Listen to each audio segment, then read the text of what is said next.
오늘 본문 말씀을 보면 이삭이 하나님께로부터 복을 받습니다. 12절 말씀을 보니까 이삭이 그 땅에서 농사하여 그 해에 100배나 얻었고 이렇게 말합니다. 그리고 그 이유를 여호와께서 복을 주심으로라고 말했습니다. 자, 그런데 그 하나님께서 주신 복이 임했는데 그 복 때문에 문제가 생기기 시작합니다. 이때부터 사람은 흔들리기 시작하죠. 이게 하나님께서 주신 복이면은 다 평안해야 되는데 그 복 때문에 문제가 일어나기 때문입니다. 사람들이 시기 질투를 하기 시작했습니다.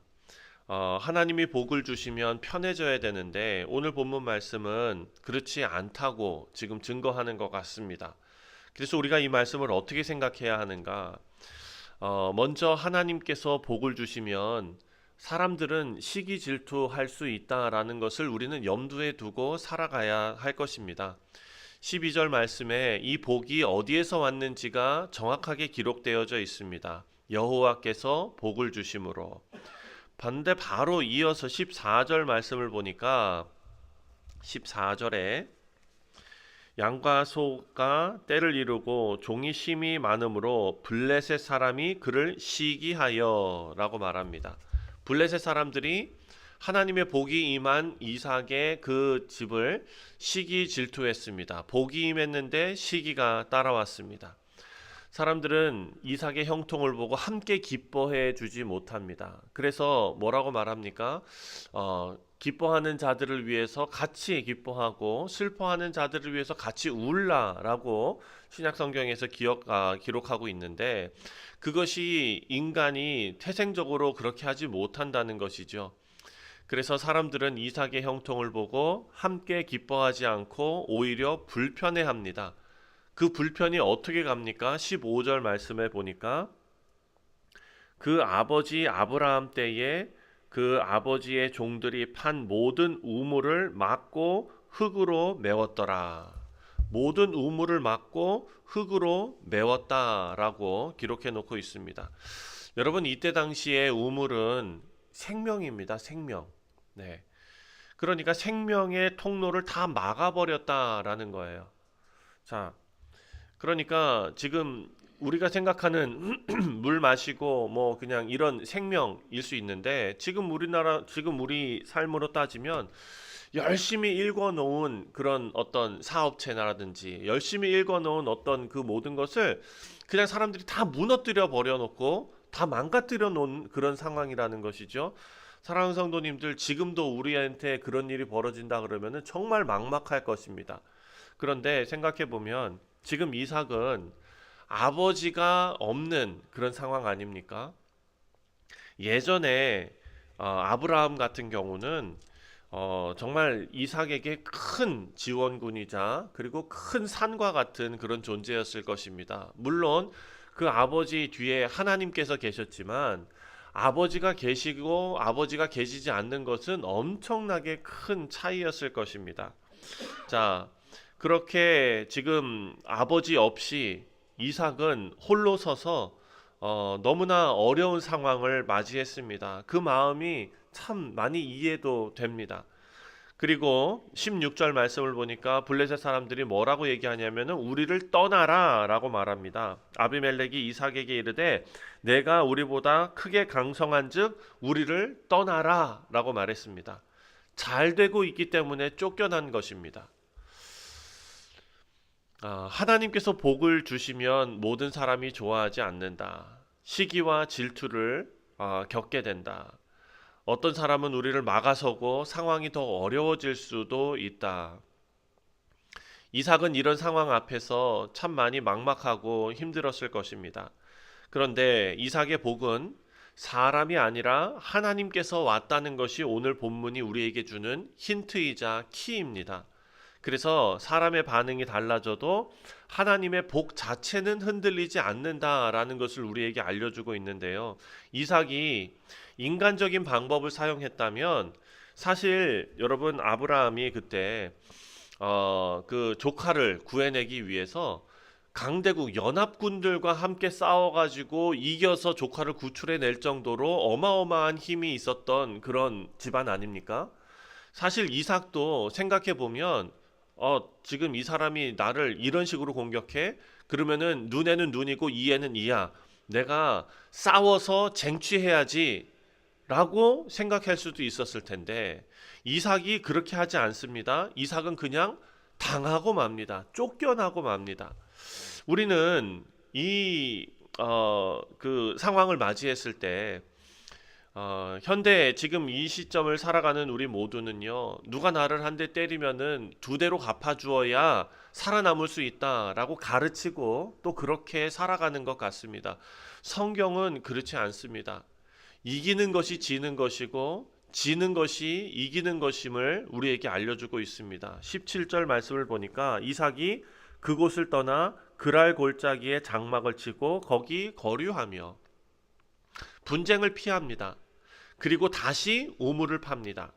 근데 문제가 또 생깁니다. 20절 말씀 보니까 그랄 목자들이 이삭의 목자와 다투어 이르되 이 물은 우리의 것이라 하매 이삭이 그 다툼을 말미암아 그 우물 이름을 에색이라 하였으며 에색이라는 단어의 뜻은 다툼이다, 싸움이다 라는 뜻입니다. 그리고 나서 거기에서 싸워서 이긴 것이 아니라 그 다툼이 있었던 우물을 놔두고 또 다른 우물을 팝니다. 21절입니다. 또 다른 우물을 팠더니 그들이 또 다툼으로 그 이름을 신나라 하였으며 신나는 대적하다라는 뜻입니다.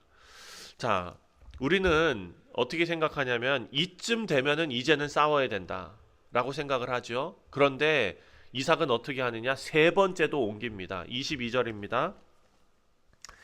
이삭이 거기서 옮겨 다른 우물을 팠더니 그들이 다투지 아니하였으므로 그 이름을 르호봇이라 하여 이르되 이제는 여호와께서 우리를 위하여 넓게 하셨으니 이 땅에서 우리가 번성하리로다 하였더라.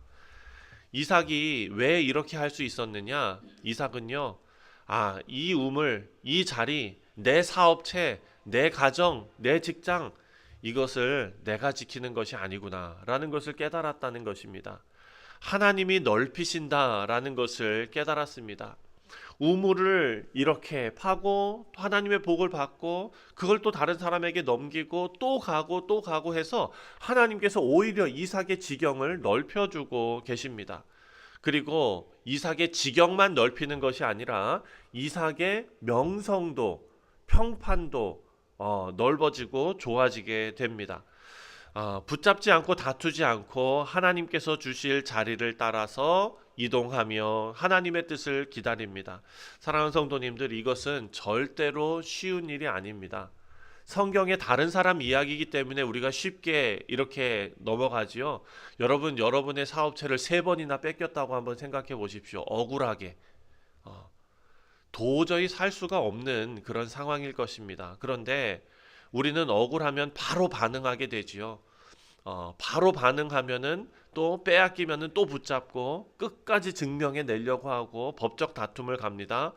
이삭은 다른 길을 갔습니다. 하나님이 하신다라는 것을 믿고 한 걸음 물러서고 하나님이 넓히신 자리 르호봇에 이르게 되었다라는 것입니다.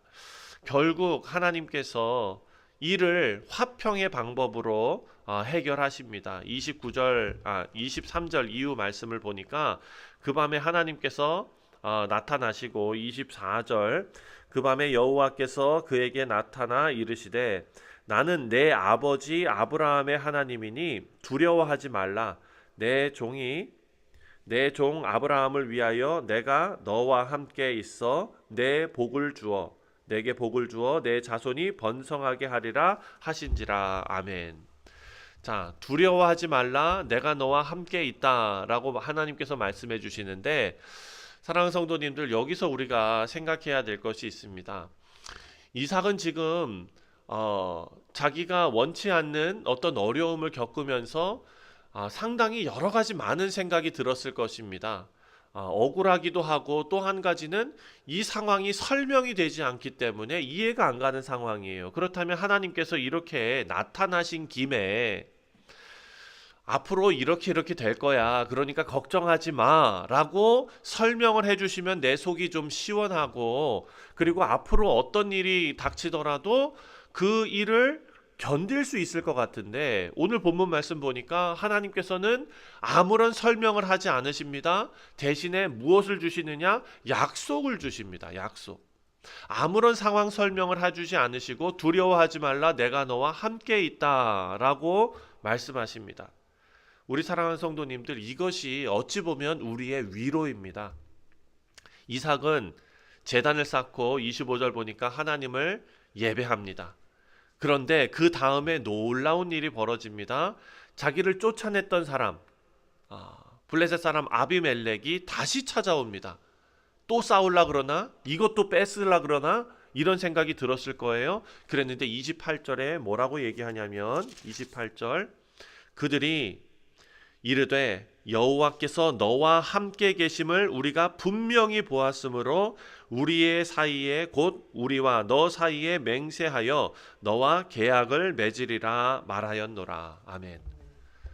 자, 이삭이 증명해낸 것이 아닙니다.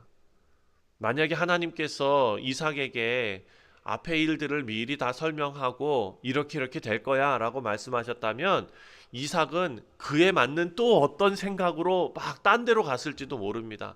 그런데 하나님께서는요, 이삭에게 무엇을 알려주셨냐면 물고기를 던져주는 것이 아니라 낚시하는 법을 알려주신 것입니다.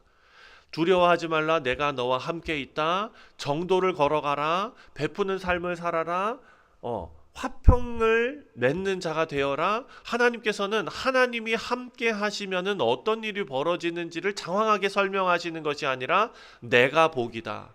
나와 함께 하고 있는 것이 복이다. 라는 것을 알려주시고 또 가르쳐 주시고 또 경험케 하여 주셨습니다. 이삭이 증명한 것이 아니라 하나님께서 드러내셨습니다. 그래서 자기를 쫓아냈던 사람들이 오히려 찾아와서 화평을 구하고 32절 말씀을 보니까 우물을 얻습니다. 32절, 그날에 이삭의 종들이 자기들의 판 우물에 대하여 이삭에게 와서 알리어 이르되 우리가 물을 얻었나이다 하매. 하나님께서 함께 하시면 결국 하나님의 선하신 뜻이 이루어진다라는 것을 우리에게 알려줍니다. 우리 사랑하는 성도님들, 오늘 본문을 따라가 보면 이삭의 길이 참 쉽지 않았던 그런 길이었습니다. 시기가 있고 다툼이 있고 쫓겨났습니다. 하지만 그 길 끝에서 하나님께서 내가 너와 함께 한다라고 말씀하셨습니다. 우리 삶에도 에색과 같은 곳이 있습니다. 다툼이 있고 신나가 있습니다. 분쟁이 있습니다. 하지만 르호봇은, 우리가 얻은 생명의 이 우물은 하나님께서 만드시는 자리인 줄 믿습니다. 그리고 우리는 그 자리가 바로 예수 그리스도임을 믿습니다. 그분은 다투지 않고 예수님께서 하나님께 다 맡기셨고 하나님을 높이셨고, 그러므로 예수님께서 우리에게 오늘 말씀하시기를 사람을 붙들지 말고 상황을 붙들지 말고 내가 너와 함께 있다라는 것을 우리에게 알려주십니다. 우리는 예수 그리스도의 십자가 공로로 그리스도와 연합되어 한 몸이 되어 살아가는 주의 백성인 줄 믿습니다. 하나님께서 동행하심이 옳습니다. 그리고 그것이 우리의 삶 속에 증명되는 아름다운 주의 백성들 다 되시기를 주님의 이름으로 축원드립니다. 기도하겠습니다. 하나님 아버지, 우리 인생 속에서도 모든 것을 다 빼앗긴 것 같은 그런 다툼과 억울함 속에서도 사람이 아니라 하나님의 약속을 붙드는 지혜로운 우리 뉴욕 성실장로교회 모든 교우들이 다 되게 하여 주셔서 우리를 넓히시는 분이 하나님이심을 믿게 하시고 그 하나님의 약속 안에서 정말 하나님과 화평하며 살아가는 우리 모두 되게 하여 주옵소서. 오늘 하루도 주님 손에 의지합니다. 우리 사랑하는 성도들 가운데 감기로 아버지여 정말 고통받는 그런 많은 성도들이 있습니다. 주여, 육신의 연약함을 하나님 앞에 내려놓사오니 아버지 하나님께서 친히 정말 치유자가 되시고 또 회복해 하여 주셔서 하나님의 선하신 손길을 따라 살기에 부족함이 없는 우리 모두 다 되게 하여 주옵소서. 감사드리오며 예수님의 이름으로 기도하옵나이다. 아멘. 하늘에 계신 우리 아버지여, 이름이 거룩히